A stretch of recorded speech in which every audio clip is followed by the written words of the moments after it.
acá en el estudio de Tele 13 Radio con el ministro de Educación, Marco Antonio Ávila. ¿Cómo está, ministro? Buenos días. Hola, muy buenos días, Iván. Oiga, partimos el programa hoy día deseándole suerte, porque yo todavía estoy traumado con mi prueba de aptitud académica, entonces, porque era duro eso. Deseándole suerte a los que rinden la PAES hoy día. Sí, efectivamente, tenemos una prueba nueva, ¿no es cierto?, que por primera vez, en el fondo, va a medir efectivamente los aprendizajes de estudiantes de séptimo básico a segundo medio, ¿no? Es un cambio importante, ¿no? Ha costado harto. Eso es por primera vez, dice usted, porque se involucra todo ese currículum, digamos. Exacto, ¿no? Y además porque se ha ido ajustando, ¿no?, cada vez más el currículum escolar a la evaluación de admisión o de ingreso, ¿no? Ya. Y eso siempre cuesta porque son competencias adicionales las que se suban. Además hay innovación este año, ¿no? Usted tiene 2 evaluaciones específicas en el ámbito de matemáticas, ¿no?, que va a permitir evaluar competencias más basales, es decir, conocimiento común que debería tener un estudiante que termina la educación media. Y además esta otra prueba de matemática 2, ¿no?, que es más específica y que va a permitir conocer, ¿no es cierto?, aquello que... Esto es una vuelta larga, pero se parece harto como a cuando yo di la prueba, que como 40 años. Claro, ¿cómo se llama? A la aptitud académica. Claro, y tenía una, ¿cómo se llama? La específica. La específica. Sí, pues yo me acuerdo haber dado la específica de matemática.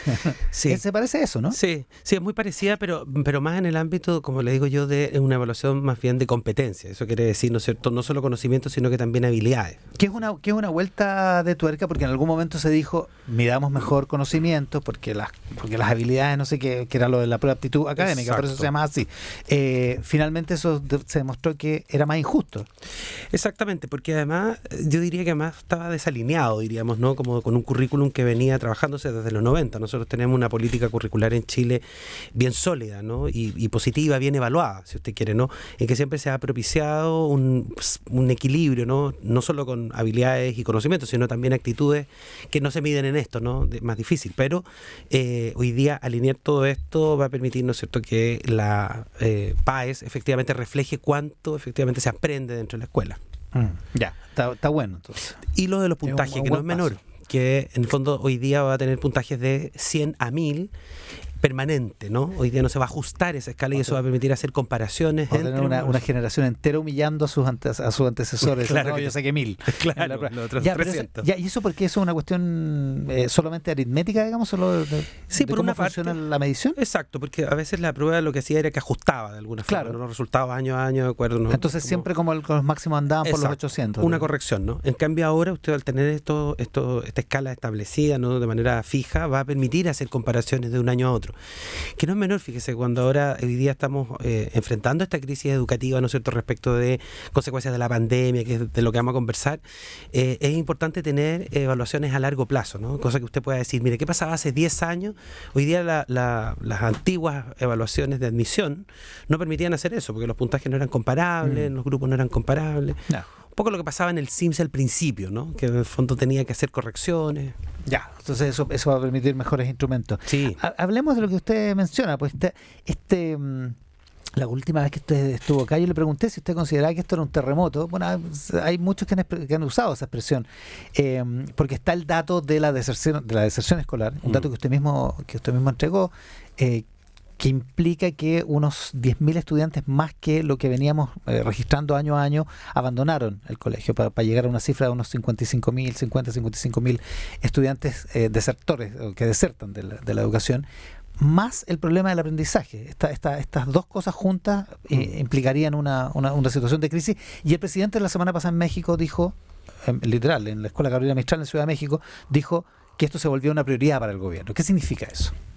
Sí, mire, yo disculpe que me tomé 2 segundos, ¿no?, pero quiero solo señalar 2 cosas que ustedes plantearon el viernes. Yo los iba escuchando mientras iba a la oficina, ¿no? Y lo primero es que efectivamente desde el gobierno, desde que asumimos, ¿no?, y si uno revisa hacia atrás, puede mirar el programa de gobierno del presidente y luego, ¿no es cierto?, la implementación que hemos hecho, sí ha habido un plan, ¿no? Un plan con recursos reasignados, obviamente un presupuesto. Ese plan de reactivación está desplegado en las regiones, ha implicado, ¿no es cierto?, una inversión, como le digo yo, usando recursos ya disponibles. para este año 2022. Sí, claro. Claro, tienen que reaccionar porque reciben el gobierno con una ley de presupuesto ya aprobada. Exacto, por lo tanto sí ha habido un plan, ¿no? En términos de aprendizaje, que es una de las cosas que nos preocupa mucho, ¿no? Es decir, cuál es el estado, el nivel, ¿no es cierto?, en que se encuentran los niños al volver este año.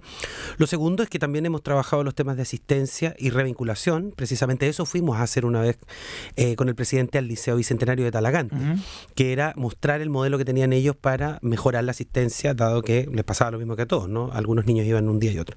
Y lo segundo que es importante aclarar también, porque también se señaló en el programa, es la ejecución presupuestaria. Nosotros en el mes de octubre teníamos un 71,4% de ejecución presupuestaria y en noviembre, ¿no es cierto?, estamos sobre el 80%. Esto implica una cosa bien importante porque se hace ver, ¿no es cierto?, como que si no estuviésemos ejecutando el gasto. Y eso no es así, ¿no? Estamos bastante bien en términos de comportamiento de gasto y probablemente vamos a llegar a diciembre con el 98-99%, incluso mejor que otros años. Entonces, hay que pensar que la cartera de educación tiene mucho presupuesto asociado a transferencias, que son las subvenciones escolares que usted va entregando año a año. Entonces era bien imposible que nosotros tuviéramos en un 38%. Eso significaría que no habíamos pagado sueldos de profesores durante, no sé, los últimos 4 meses. Ya, tiene sentido, porque hay una base que se tiene que ejecutar mensualmente, porque si no, no funcionaría el sistema. Ahora, yo saqué el dato de un informe de ejecución del gobierno central de la dirección del presupuesto, digamos, no lo inventé. Sí, yo por eso le digo, yo creo que esos datos hay que actualizarlos, pero es bien importante señalarlo, ¿no? Sobre todo para el país, que en un escenario de crisis que no estemos gastando o que no se estén ejecutando los gastos. Bueno, ¿qué significa esto de la prioridad? Perdón. Sí. Y a diferencia del dato que dimos el viernes, lo que usted dice es que el presupuesto está ejecutado ¿en cuánto? En el mes de septiembre, era 71,4 y en octubre 78,1, ¿no? Hoy día, si yo saco el dato de noviembre, en la próxima semana probablemente vamos a llegar al 85% y luego vienen todas las transferencias pendientes. Claro.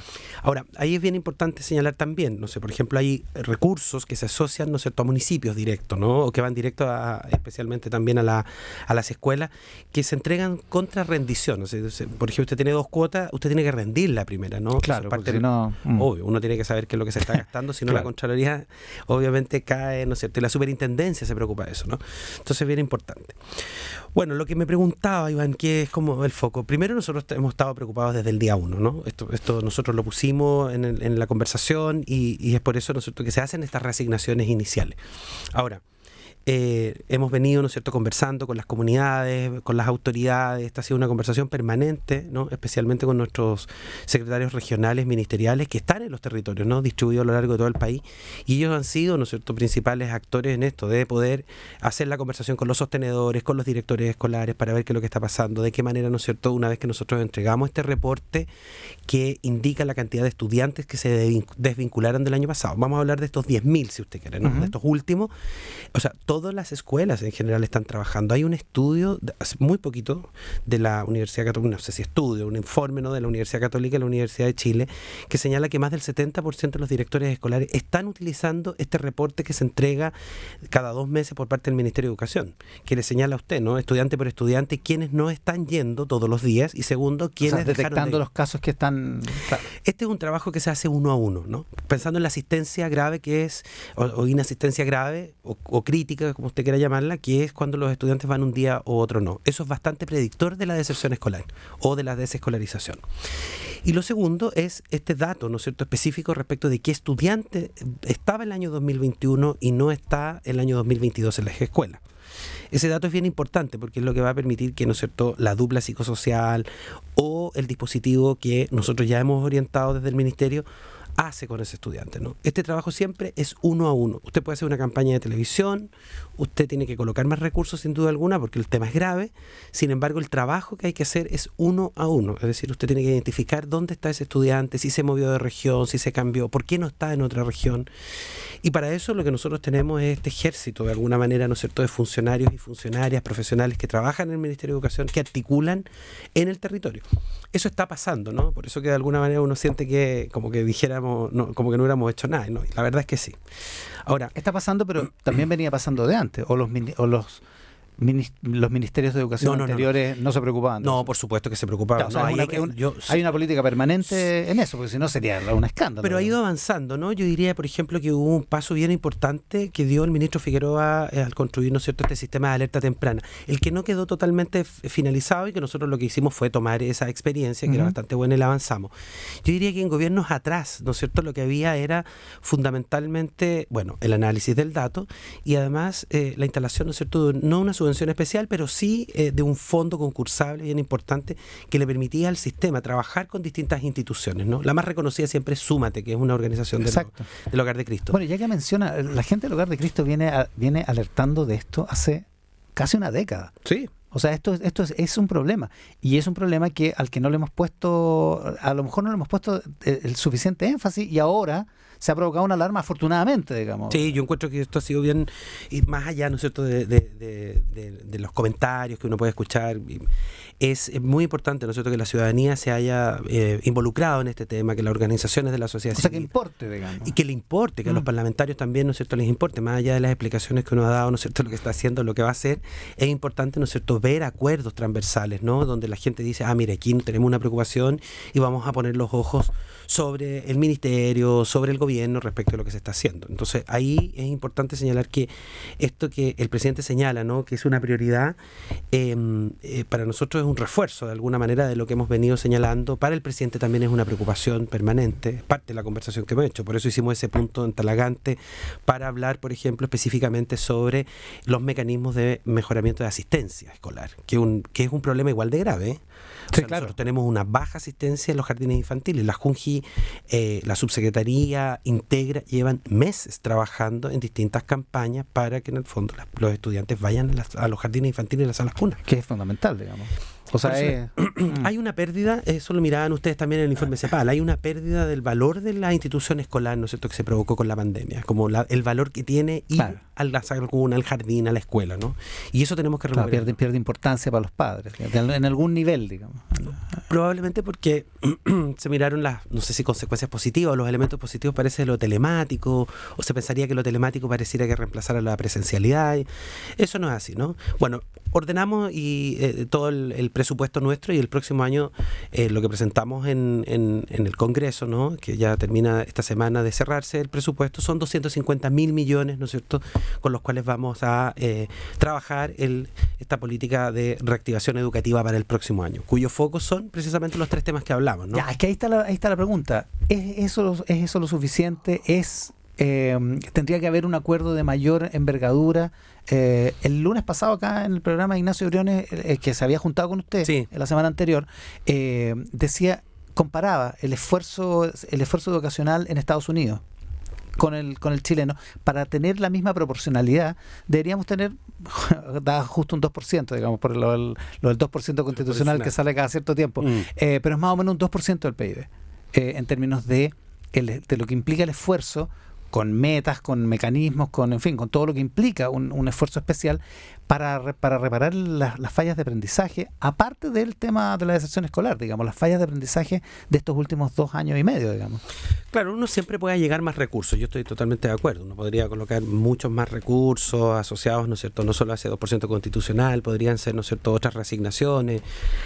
Sin embargo, podría ser un esfuerzo del gobierno más allá de lo que usted puede hacer, pues, ministro. Sí, claro. Yo entiendo que el presupuesto suyo bueno, primero ya se discutió, y segundo, hasta los rectores de las universidades estatales le andan reclamando, digamos. O sea, yo entiendo que es un presupuesto estrecho, si se entiende eso. Claro. Ahora, lo que sí es importante señalar es que se ha hecho un esfuerzo primero por hacer que el presupuesto vigente, ¿no? O sea, el presupuesto se construye año a año, ¿no? No es que usted tenga líneas permanentes, y sobre todo, por ejemplo, cuando uno toma en consideración las evaluaciones que hace la Dirección de Presupuestos respecto de programas. Hay programas, eso se ha dicho mucho, ¿no? Hay programas que tiene el Estado que a veces son más o menos eficientes. Nosotros hoy día tenemos estos 250.000 millones.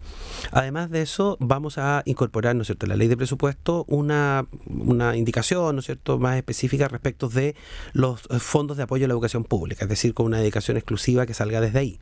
Nosotros tenemos la posibilidad de orientar la subvención escolar preferencial, que es una subvención que está dedicada al mejoramiento educativo.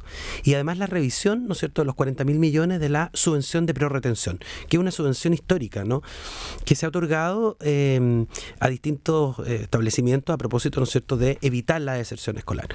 Esa subvención ha tenido una evaluación regular durante los últimos años. Entonces nosotros a través de la ley de presupuestos podemos hacer indicaciones respecto en qué se gasta eso, ¿no? O sea, estamos haciendo un gasto eficiente. Y mi compromiso ha sido también ir señalando, ¿no es cierto?, los antecedentes de esta situación y ver de alguna manera cómo vamos avanzando durante el año 2023, porque nos quedan todavía 2 años más de gobierno, ¿no? Y si pensamos en esta crisis a largo plazo, nosotros podemos, ¿no es cierto?, allegar más recursos e ir completando a lo largo de los 4 años del periodo de gobierno un presupuesto adecuado, ¿no? No es necesario hacer un plan especial, no es necesario hacer un acuerdo político general que permita el establecimiento de un plan y su financiamiento. Es que el plan está, como le digo, el plan de reactivación educativa, ¿no?, que es el que estamos trabajando hoy día, ¿no? O sea, no es necesario hacer un plan distinto. Es que están las líneas asociadas, ¿no? O sea, hoy día usted tiene en este plan, que es un poco lo que yo he venido insistiendo, que ya existe durante este año con recursos reasignados y que se mantiene durante el próximo año con estos 3 focos que usted ha señalado, que son bien importantes.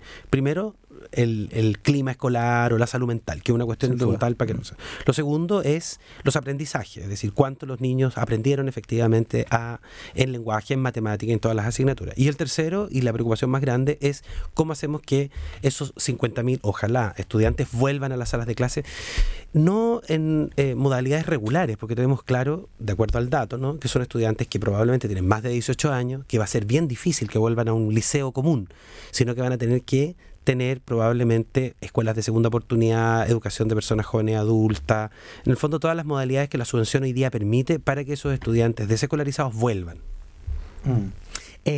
Ministro, entonces, básicamente en qué consiste el plan? Si es, por lo que yo le estoy entendiendo, es hacer o profundizar básicamente lo que se venía haciendo, y da la impresión de que lo que se venía haciendo ya no era suficiente para la situación anterior, digamos. Ahora lo que tenemos es una situación muy grave de falta de aprendizaje o de disminución de aprendizaje, aparte de la situación de la deserción escolar. ¿Qué es lo que vamos a hacer en el fondo? Como yo les señalaba, el primero de ellos tiene que ver cómo se invierten estos 250.000 millones, independiente, ¿no es cierto?, de lo que hemos señalado, que es la revisión de la subvención de prorretención, que son 40.000 millones que están dedicados exclusivamente, ¿no es cierto?, a que esos estudiantes no se desvinculen, los que tienen mayor riesgo de desvinculación. Están enfocados fundamentalmente a el traer a estos estudiantes, ¿no es cierto?, a través, por ejemplo, de sistemas de reporte y monitoreo, que en el fondo nosotros ya tenemos eso desarrollado a través, ¿no es cierto?, de un convenio con el banco, con el BID, usar, ¿no es cierto?, el sistema de alerta temprana, que hace conexión con el intersector, es decir, trabajar con los otros sectores, con los otros ministerios, que nos van a permitir saber dónde están esos estudiantes y traerlos. Y lo tercero son estos fondos que están dedicados precisamente a proyectos de reinserción escolar, ¿no?, como la modalidad, por ejemplo, que tiene Súmate, pero que esa misma modalidad, dado que, ¿no es cierto?, esta es una fundación más bien pequeña, ¿no?, modalidades similares como lo que hace Súmate, usted lo puede instalar, ¿no es cierto?, con los sostenedores municipales.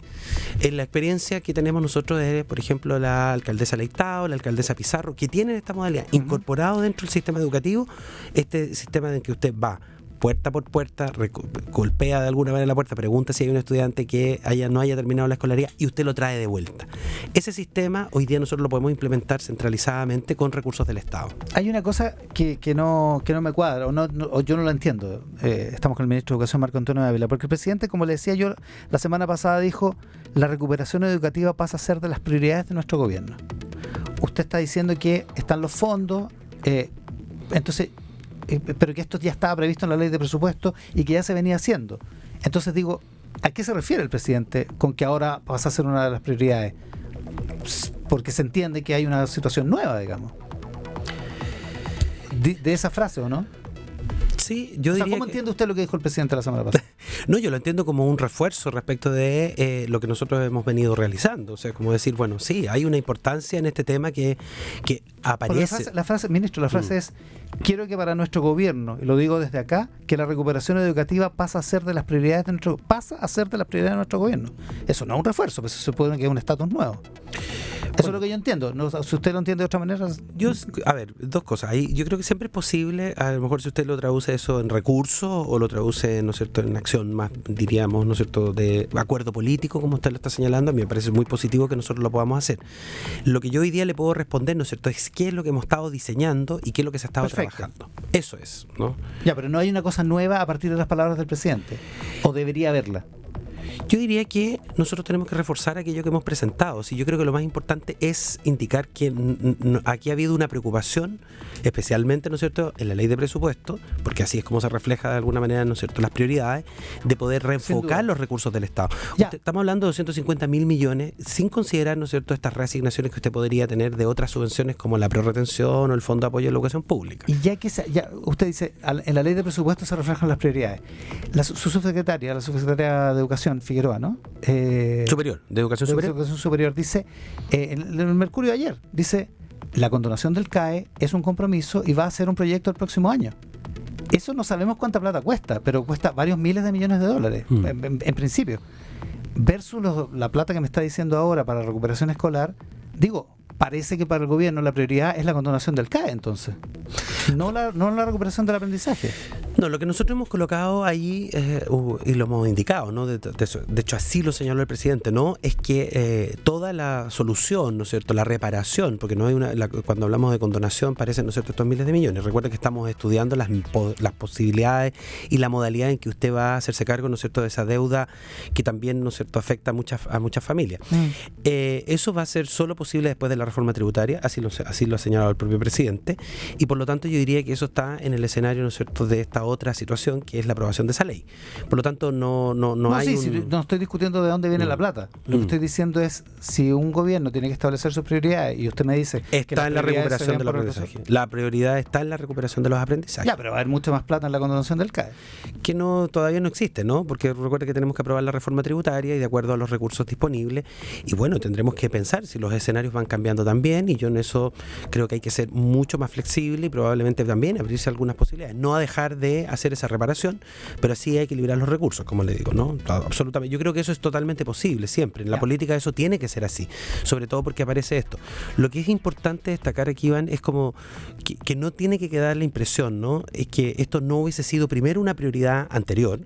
De hecho aparece, ¿no? Yo creo que a usted se lo dije o a alguien más. Habían pocos programas de gobierno cuando fueron las elecciones que no tuviesen este tema, ¿no?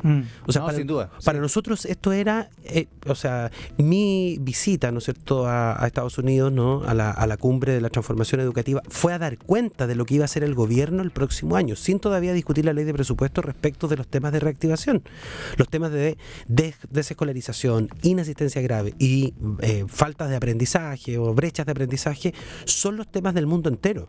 Nosotros hemos estado trabajando, y por eso le digo, ese presupuesto para el próximo año va a estar orientado hacia allá. La subvención escolar preferencial también va a tener una orientación para que las comunidades escolares, con esos recursos más bien de forma autónoma y disponible, puedan orientar todo su gasto a que estudiantes vayan todos los días a clase y aprendan lo que tienen que aprender. El ministro de Educación, Marco Antonio Ávila, esta mañana acá en Mesa Central. Ministro, muchísimas gracias por la gentileza de venir a contarnos todo esto. Muchas gracias a usted, Iván.